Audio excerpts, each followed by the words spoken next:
How to use Google Earth for virtual tours. Dreaming of a global adventure but stuck at home? Google Earth has you covered. This video will show you how to use Google Earth for virtual tours, allowing you to explore the world's wonders from the comfort of your couch. Google Earth gives you complete freedom to navigate the globe. Search for any location, zoom in or out, and tilt the view to get a panoramic perspective of the famous landmarks, natural wonders, or even your childhood home. Looking for a curated experience? Google Earth offers a variety of pre-made virtual tours created by Google and other organizations. These tours take you on a narrated journey through specific locations, highlighting important sites and providing historical and cultural context.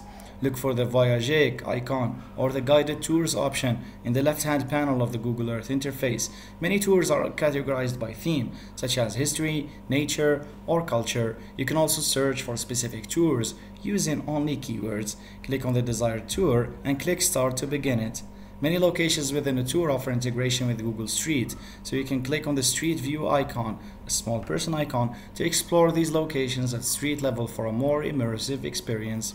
With Google Earth, you can embark on virtual journeys, experience new cultures, and learn about distant lands, all without leaving your home. Thanks for watching, and don't forget to subscribe.